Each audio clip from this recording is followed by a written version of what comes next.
통일에 대한 질문을 한 가지 드리겠는데요.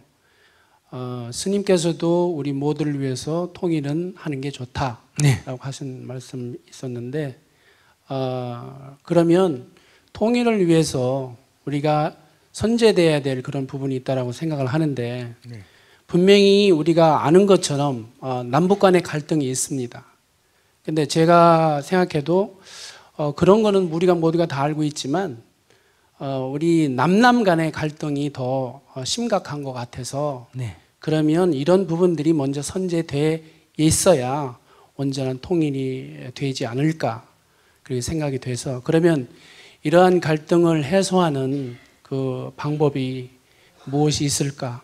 이 화합을 통한 평화로운 어떤 우리가 모두가 원하는 그런 통일을 위해서 어떤 명쾌한 대답을 기대해 보겠습니다.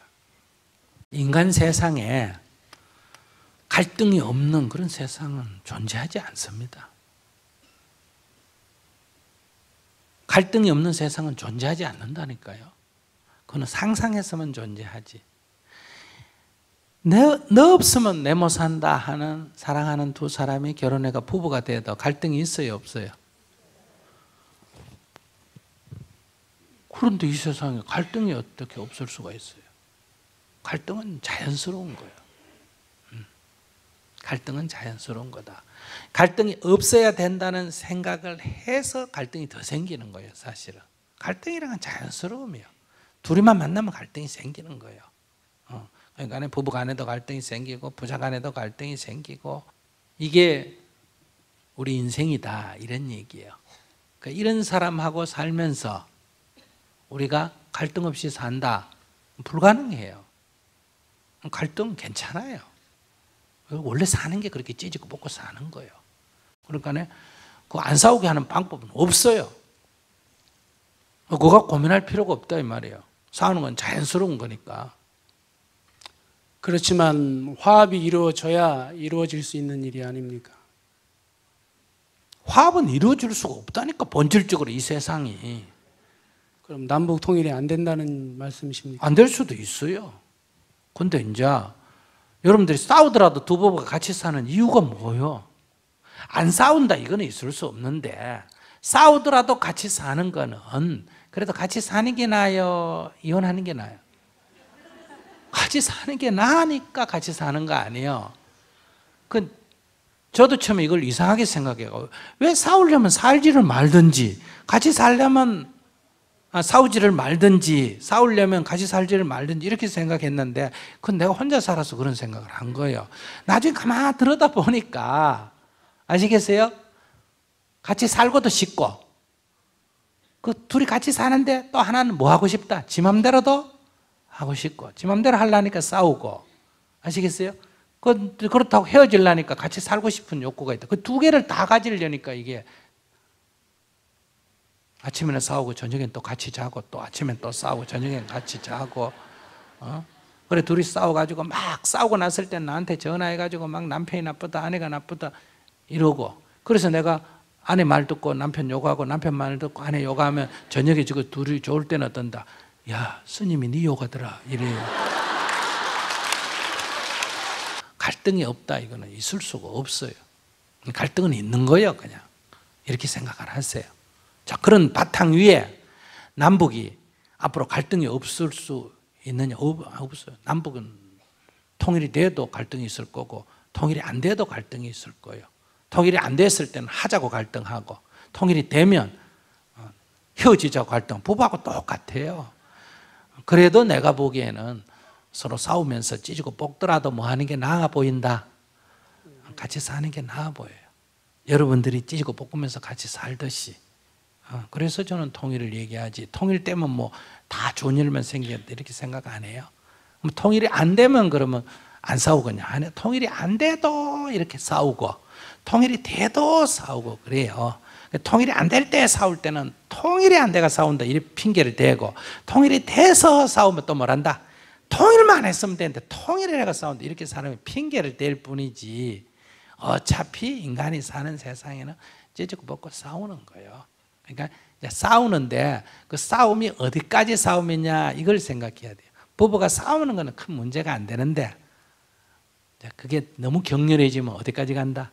이혼까지 간다. 그 말은 공동체를 깬다는 거 아니에요, 그죠?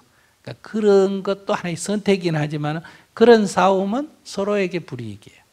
그러니까 공동체를 안 깰 정도로만 싸워야 돼. 그러니까 지금 우리의 싸움이 우리 대한민국 호라는 이 나라를 침몰시킬 정도로 심각하냐 이렇게 생각하시고, 심각하다 그러면 조금 그것만 좀 조정을 해야 되겠다 이렇게 생각하고, 그거 뭐 싸우는 게 그게 뭐 그만 이러면 나라가 망하는 건 아니다 이렇게 생각하면 그건 내버려 둬야 돼요. 그래서 중국 우리 교민들이 저한테 얘기하는 게, 매일 TV에 싸우는 걸 보면 내일 아침에 대한민국이 망할 것 같은데 그래도 안 망하고 계속 발전하는 게 이상하대요. 아시겠어요? 막 국회의원들이 국회에서 막 맥살 잡고 싸우고 똥물 갖다 붓고 막 악을 쓰고 이러고 막, 그런데도 또 굴러간다는 거예요. 그래도 중국보다 낫잖아. 안 싸우는 중국보다 싸우는 한국이 낫잖아. 앞으로는 모르겠어요. 근데 지금 싸움이 조금 심각해져서 이제 지나쳐서 이게 대한민국 코를 침몰시킬 위험이 있다, 이런 이제 우려가 되시면 이 문제를 푸는 게 좋아요. 근데 이게 닭이나 먼저냐 계란이 먼저였는데, 남북이 분단되어 있기 때문에 남한 안에 남남 갈등이 생깁니다. 통일이 되면 이 남남 갈등의 한 80%는 없어져요. 또 문제는 남남 갈등 때문에 남북 통합이 또 안 돼요. 그러니까 이게 맞물려 있지, 남남 갈등을 남북을 놔놓고 남남 갈등만 해소하자, 그건 불가능해요. 그러니까 이건 동시에 해야 돼요. 한쪽은 남북 갈등도 해가면서 또 남남 갈등도 풀어야 되는데, 핵심은 이거예요. 남북을 합하면 패가 대강 3개 있어요. 하나는 북한, 아시겠어요? 그 다음 북한과 적대하는 남한의 보수, 그 다음에 그 사이에서 북한하고 적절하게 관계를 맺고 풀어야 되지 않느냐 하는 세력, 이 3개가 있는데, 이 남쪽의 보수가 볼 때는 북한하고 적절히 문제를 풀어야 된다는 이 세력이 우리 편으로 안 보이고 누구 편으로 보인다? 저쪽 편으로 보이는 거예요. 그래서 나라를 팔아먹는다 이렇게 얘기하는 거예요. 그러니까 북쪽에서 볼 때는 이 두 패가 다 남쪽 패잖아, 그죠? 그래서 이 진정한 대화는 남한의 이 적절한 중간 세력이 북쪽하고 대화하는 게, 대화는 좋은데 보수 세력이 볼 때는 그걸 대화라고 안 보는 거예요. 나라 팔아먹는다 인식이 이렇게 돼 있어요 지금. 그래서 문제는 이거예요. 보수 세력이 북한하고 대화를 하면 통합이 제일 쉬워요. 그러면 이 중간 세력이 자기도 찬성하니까 국론이 저절로 통일이 돼요. 그런데 이 중간 세력이 북한하고 대화를 하면, 대화는 쉬운데 남한 안에 남남 갈등이 격화가 돼요. 왜냐하면 보수가 격렬하게 이걸 나라 팔아먹는다고 종북 세력이라고 이렇게 들고 일어나니까. 그래서 이제 선택은 2가지예요. 이걸 뭐 화합시키고 이런다고 되는 게 아니라, 이런 상황에서도 통일이 얼마나 이로운가, 이거는 보수 세력도 다 알잖아요. 그러니까 통일이 좋은지는 이제 다 알아요. 옛날에는 남한 안에 통일 세력과 반통일 세력이 있었는데 지금은 남한 안에는 통일 세력밖에 없습니다. 진보고 보수고 여고 야고 다 통일 좋다. 재벌도 노동자가 다 통일 좋다 그러는데, 어떤 통일을 할 거냐, 이제 경쟁 국면에 들어간 거예요. 북한을 없애버리고 통일하자, 흡수 통일하자. 뭐 그래도 그건 전쟁의 위험이 있으니까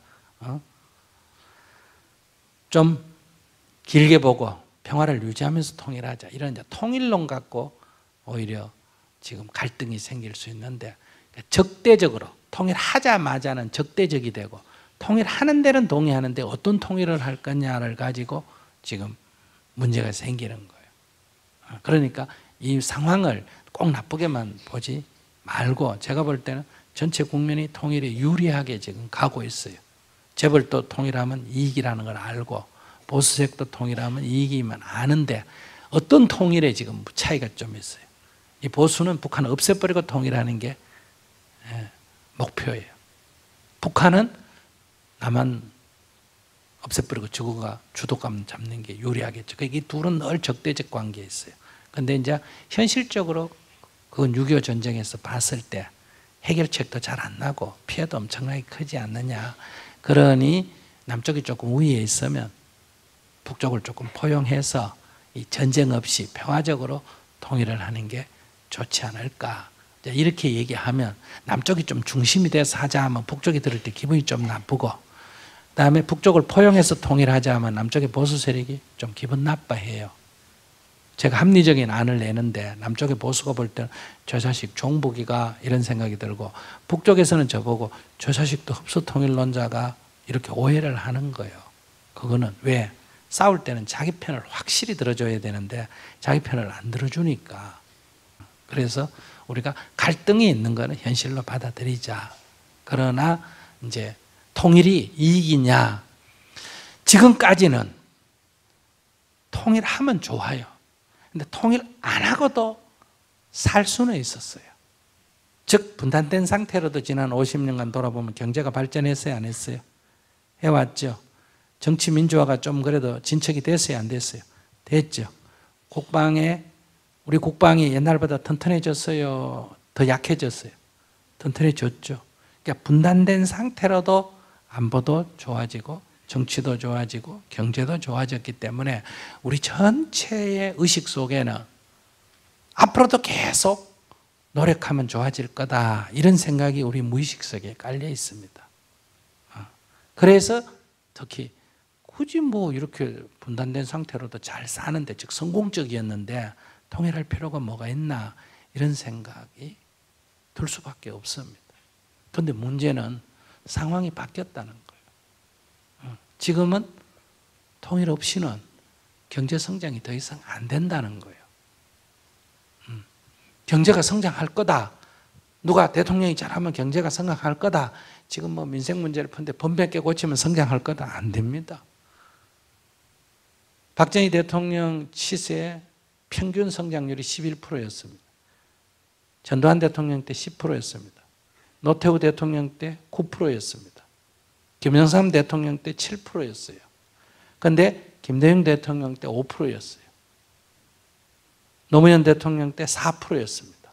그러니까 이명박 대통령이 김대중, 노무현이가 경제를 몰라가지고 우리 경제가 성장이 둔화됐다, 내가 만약에 대통령이 된다면 7% 성장하겠다. 그러니까 747이라고 아직도 기억나죠? 매년 7% 성장을 해가 4만 불에 도달하면 우리가 세계 7위 경제대국이 된다. 그런데 이명박 대통령 5년 동안에 3% 성장했어요.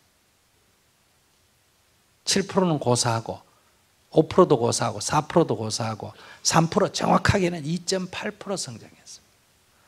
그럼 이제 박근혜 대통령이 들어와가지고 경제 살리겠다, 뭐 3.8% 하겠다. 특히 중국 경제가 둔화되면 막 2%도 못 할 수도 있어요. 그럼 다음 대통령이 나오면, 누가 반대당에서 나오면 경제 성장하겠냐? 안 돼요. 마이너스 성장 안 하면 잘하는 줄 알아야 되고, 이제 2% 정도의 장기 불황, 잘해야 그 정도고 잘못하면 마이너스 성장할 가능성이 있어요. 이것이 대한민국이 지금 처해 있는 현실입니다. 성장 동력이 거의 다 소진이 됐어요. 국제 환경도 마찬가지예요. 그러니까 이제 두 가지, 여러분들이 선택을 해야 돼요. 이 일본이 20년 전에 일본은 여기에 도달해서 20년간 장기 불황을 겪었잖아요. 우리도 지금 똑같이 들어가고 있는 거예요. 이미 발을 들여놨어요. 이거 대통령이 뭐 어떻게 해본다고 해결되는 거 아니에요. 일본의 그 20년 동안 수상이 뭐 10번도 더 바뀌어도 해결이 안 되잖아요. 그러니 이걸 우리가 받아들여야 된다. 이 정도 먹고 살면 되지 성장을 더 바라면 안 돼요. 근데 그래도 우리가 더 성장을 해야 되겠다 할 때 유일하게 남은 거는 북한 개발밖에 없습니다. 북한 개발. 당장 북한 개발한다, 도로도 닦고 철도도 놓고 뭐 한다 그러면 철근도 들어가고 시멘트도 들어가고, 그러려면 여러분들 젊은이들 일자리도 생겨요. 청량하려면 뭐 북한 노동자도 일자리가 생기지만 고급 일자리에 한국 젊은이들이 갈 수밖에 없어요. 이렇게 돌아갈 수밖에 없어요. 근데 돈 들지 않느냐? 맞습니다. 그래서 돈이 천문학적으로 든다 이러잖아요. 근데 이거는 투자 비용이에요. 소비 비용이 아니에요. 철도를 넣으면 한 3조 달러 들어요. 3조 원이 들어요. 그러면 3조 원이 없어지는 게 아니고 10년 내지 20년간 시베리아 횡단철도에 의해서 이 수송을 하면 본전이 다 빠지는 거예요. 우리가 지난 50년간 돈이 부족한데 빌려서 차 건너다가 다 개발을 했잖아요. 그러니까 지금 다 갚았잖아요. 그러니까 우리가 어느 정도 자본이 있으니까 우리 돈 갖고 투자하면 제일 낫죠. 빚질 이유가 없잖아요. 그러려면 우리가 조금 생활 수준을 조금 줄일 수도 있죠. 왜냐하면 투자를 하려면 애 공부시키려면 조금 허리띠 졸라매야 되잖아요. 그거 하기 싫으면 빚내가 하면 되고 그것도 싫으면 투자를 줄이면 되는 거예요. 그건 우리가 투자라는 건 우리가 조절하면 되잖아요. 근데 그 북한 개발이라고 하는 즉 정치 체제가 남북이 하나가 되나 안 되나는 별로 중요 안 해요. 사실상의 통일, 즉 거의 통합경제, 정치는 뭐 당분간 서로 싸우면 좀 놔두고 통합경제만 돼도 이 경제가 살아날 수가 있어요. 그래서 지금은 통일을 할 거냐 말 거냐 해도 되고 안 해도 되고 이런 게 아니고 안 하면 성장은 없다 이렇게 생각을 해야 돼요. 북한 개발 정책 없이 그게 돼야 동북삼성, 시베리아로 연결되는 소위 활력을 살릴 수가 있지. 그거 없이 뭐 어떻게 한다고 안 돼요. 중국은 점점 우리의 코 밑에 따라오고 다시 중국은 불황의 저성장으로 중국도 들어가기 시작하는데 국제 환경이 나빠지고 있지 좋아지는 거 아니에요. 국내 인구 구성 모든 면에서 성장 동력이 거의 다 소진됐어요. 정치적으로도 마찬가지예요. 정치적으로도 남북이 대결하는 국면에서 우리가 여기서 어떤 합의, 화합 이런 거 어려워요.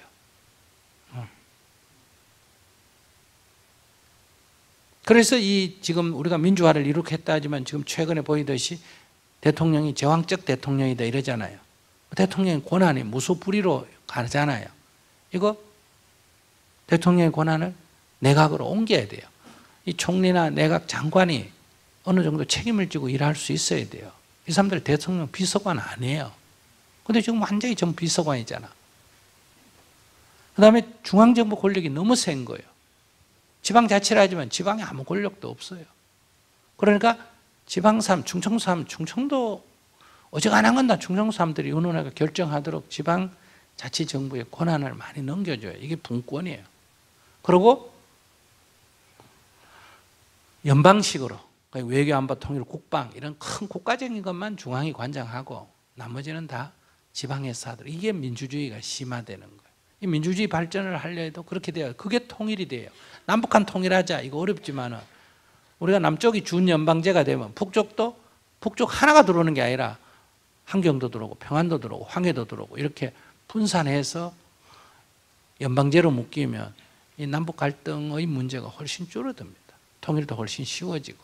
그러니까 우리가 이제는 새로운 아이디어를 내야 된다. 안보도 마찬가지예요. 중국이 급격한 부상에 따르는데 미중이 지금 패권 경쟁을 하잖아요.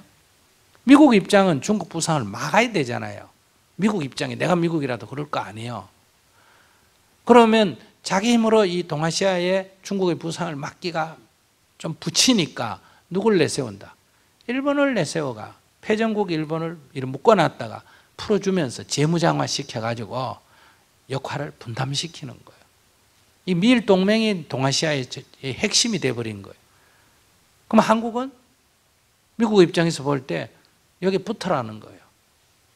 그러니까 한미동맹, 미일동맹에 한국하고 일본도 군사적으로 협력을 해라. 한미일 삼각 군사협력체제를 지금 구축하고 있잖아요. 한국이 여기 참여하면 한미동맹까지는 원래 있었으니까 중국이 봐주는데 일본하고 군사협력을 하면 중국을 적대한다. 중국에 한국이 적대 이 서클에 참여한다. 이렇게 되기 때문에 중국은 이거 용납 못하겠다는 거 아니에요. 그러니까 지금 미국이 우리에게 요구하는 거는 네 중국 쪽이 붙을래 한국 쪽이 붙을래 이제 선택해라 이렇게까지 지금 강요하고 있는 거예요.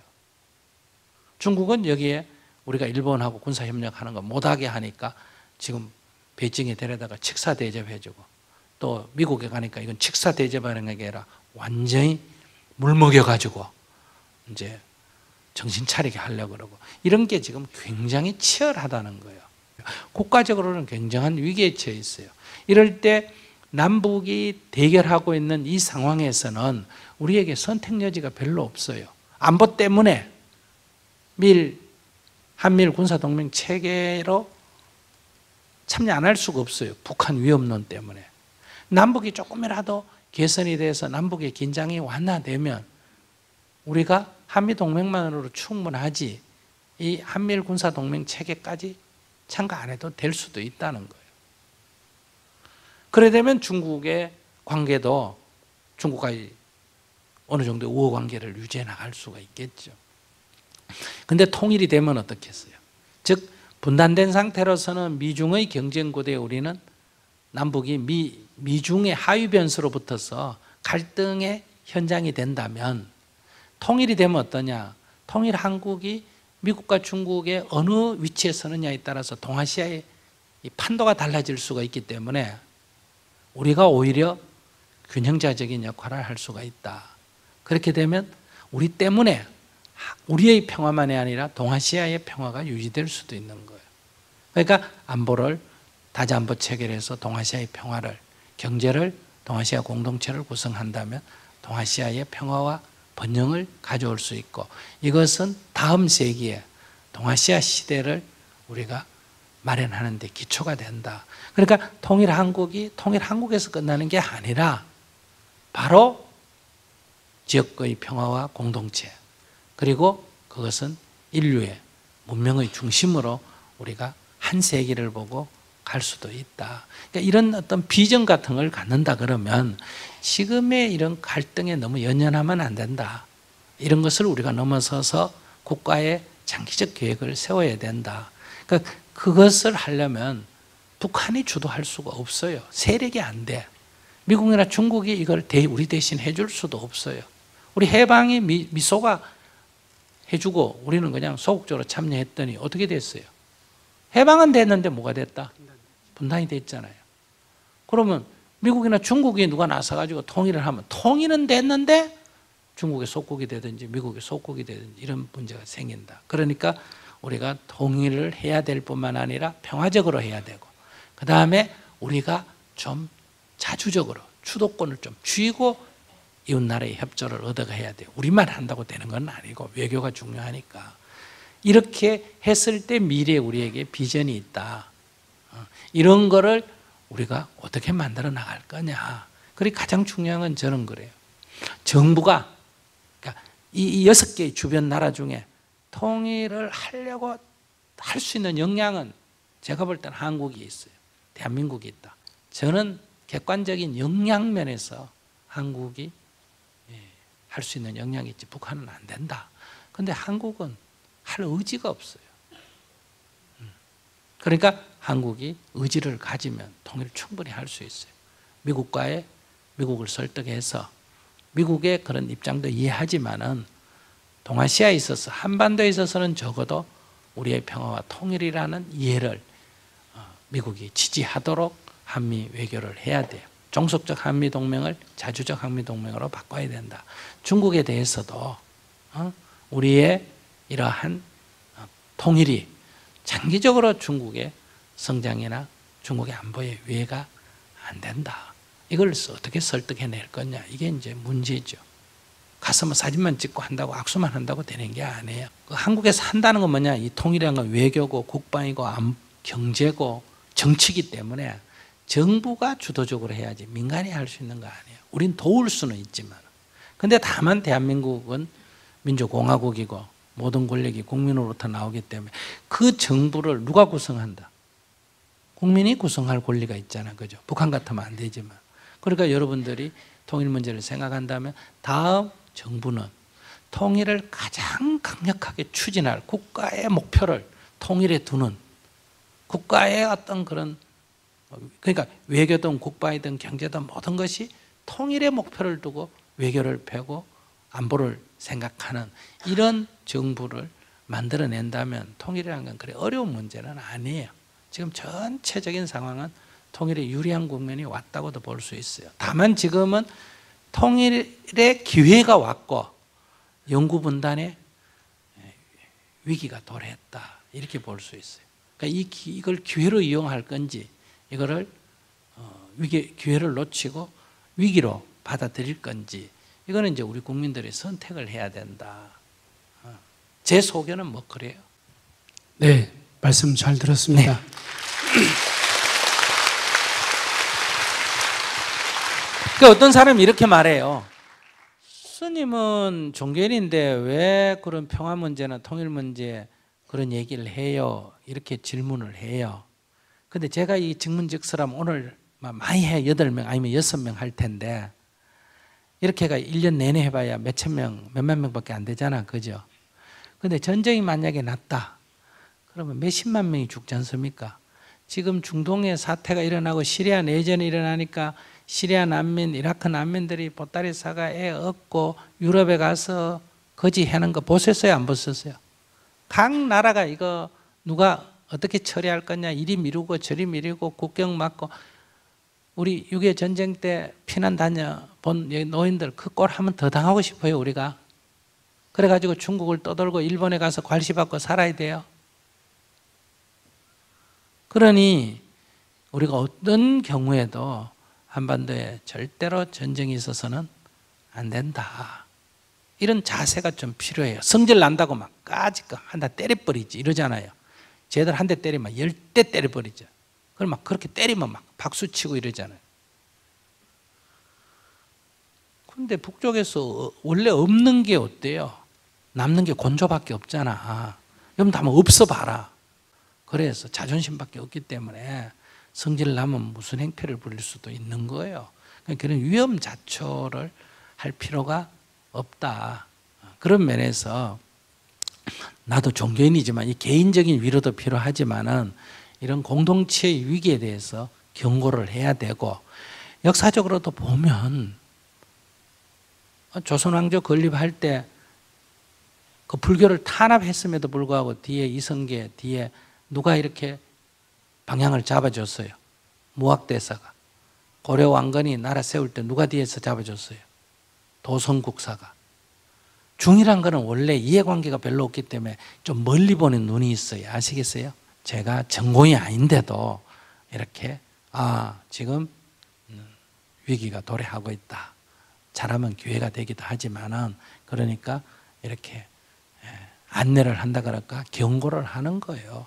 뭐 안 돼도 저는 상관없어요. 자식 있나 내야 죽으면 끝이에요. 여러분들은 자식 있으니까 좀 신경 써야 안 될까? 근데 왜 내가 이렇게 간절하게 얘기하는데 죽어는 지 일도 아닌 것처럼 무뚝뚝하게 이래가 왜 그래요? 환경이 나빠지면 기후가 나빠지면 고생할 사람 여러분들 자녀 아니에요? 근데 왜 환경운동을 내가 해요? 난 죽으면 끝이에요. 알았어요? 그래서 대한민국은 지금 중요한 분기점에 서 있다. 그러니까 과거에 연연해서 요행으로 그래도 잘 안 되겠나 그렇지 않습니다. 우리에게 내외로 주어진 조건이 과거와 달라졌다. 과거는 미국 일극 체제에서 우리가 한미동맹이 있었기 때문에 유리했는데 지금은 미중 경쟁 체제에서 우리가 그 사이에 끼었기 때문에 지금 굉장히 입장이 어렵다. 역사적으로 경험을 돌아보면 이 원나라하고 명나라 교체 시기에 고려가 어정쩡하게 하다가 고려가 망했잖아요. 명나라 청나라 교체 시기에 명나라한테만 충성하다가 어때요? 청나라의 속국이 됐잖아. 청나라하고 일본하고 교체 시기에 어정쩡하게 하다가 일본의 식민지 지배를 받았잖아. 일본과 미국이 경전쟁하는 이 시기에 제대로 대응 못 해가지고 다시 미소의 분단체제 하에서 지금 이렇게 되잖아요. 그러니까 지금까지 했던 시기하고 지금의 시기는 큰 대륙 세력이 힘의 균형이 바뀌어가는 그래서 새로운 질서를 잡는 이런 변화기에 놓여 있기 때문에 과거에 해왔던 경험에 연연하면 이 위기를 못 봅니다. 그래서 여러분들이 조금 더 이렇게 과거 역사를 배우면서 미래를 예측하든지, 안 그러면 지금부터 한 50년 뒤에 똑같다고 생각하고 지금 이 시대를 다시 돌아봤을 때 그때는 전체 상황이 어떨까 이렇게 생각해 보면 지금 우리가 이 시점에서 어떻게 대응해야 되나를 알 수 있는데, 이 감정에 자꾸 사로잡히면 이게 대응이 안 돼요. 남북 간에 대화하자 이러면서 남한의 진보나 보수하고 대화를 안 하겠다, 말이 안 되잖아요. 철천지 원수인 일본하고도 지금 군사협력까지 하자고 하는 판에 6.25 전쟁에 100만 대군을 보낸 중국하고 지금 수교한 지가 20년이 넘었고, 대통령이 이 100만 중공군이 한국에 참전한 그 군대에 가서 사회를 받는 이런 시대에 돌아했는데 사과 한마디 안 받고도 이러고 있잖아. 그러면서 왜 제동적인 북한하고는 용서 못하겠다는 게 말이 돼요? 그러니까 우리가 생각을 조금 이제 바꿔야 됩니다. 이 감정에 너무 치우치면 안 돼요.